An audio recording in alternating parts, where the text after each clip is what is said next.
আসসালামু আলাইকুম গাইস, কেমন আছেন? আশা করি সবাই ভালো আছেন। তো আজকে রাইতে এমন বৃষ্টি হয়েছে, বৃষ্টি হইতে হইতে মানে বাড়ির চুত্তুর মধ্যে পানি বাজি আলাইছে, মানে বাড়ির থেকে বাইরে আর পাচ্ছি না, এরকম একটা অবস্থা হয়ে গেছে। এই যে আপনারা দেখেন, এই যেটা হলো আমার বাড়ির সামনে, এই যেটা হলো বাড়ি থেকে বাইরে এলাম, বাইরে দেখেন এই যে পানি, এই যে এইরকম পানি সানি পাচ্ছে একবারে, ওই যে পানি ভর্তি, এই যে পানি একবার ওর আগে পানি দেখছেন, এই যে পানি পানি পানি শুধু পানি পানি, নদীর পানিও বাড়ছে দেখেন। এই যে ওই পাকারে মাছ ছাড় দিছে সব, এই পাকারে পড়ছে। ওই যে একটা পাকার, ওই জাল দিয়ে বেড়া দেখা যায়, ওইগুলা পাকারে, ওইটা পাকারে বহুত মাছ ছাড়ছাল, ওই মাছ এখন এইগুলো দেয় পড়ছে, এই যে দেয় পড়ছে। তারপরে এই যে এনদে গেছে গা মাছ, এনদে ওর আগে মাছ ফরিয়ে গেছে গা একদম। তো আবারও কি যে হয় এখন আল্লাহ, মানে বৃষ্টিতে যদি বাড়তে থাকে, পানি বাড়তে থাকে, বাড়তে বাড়তে একদম পানি তার মানে একেবারে বাইতে উঠে যায়।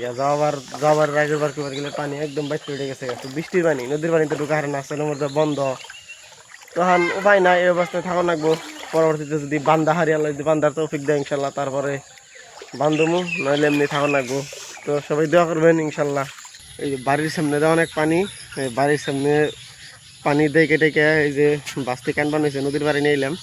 নদীর পাড়ে পাওয়ার আগে এই যে চক আছে, এই যে চক দাও দেখেন, এই যে কিরকম পানি পাচ্ছে একবার, বহুত, এগুলো সব বৃষ্টির পানি, বহুতে পানি পাচ্ছে, বহুত একদম। ও এই চকে দেখেন পানি বোঝায়। চলেন নদীতে দেখি, নদীতে পানি বাড়ছে না নাই। নদীর পানি বাড়ে তাহলে তো ঝুটকি পাতমু, মাছ মারমু। এই যে নদীর পানি বহুত বাইরে গেছে গা, একদম বহুতই বাড়ছে নদীর পানি। এই যে জিতকি মিতকি টাইনে থেকে দিছে মানুষে, ওই যে পার, এই যেটা লাঙ্গ জিতকি, পানি বাড়বো আর ইনশাল্লাহ মাছ মারমু। মাইনা, তুমি মাছ মারবা না? মারবা না? ময়না খালি শরম করে, আব্দুল কুদ্দুস। নদীর পানি ফুনি দেখে, চকের পানি ফুনি দেখে আয় হলাম, পানি দেখ পানিকে পাগল হয়ে গেছে গা। এই যে বাইতে যাবেন নিচে, দেখছেন এটা হলো বাস্তি। তো থাকেন, ভালো থাকেন, সুখে থাকেন সবাই। আসসালামু আলাইকুম।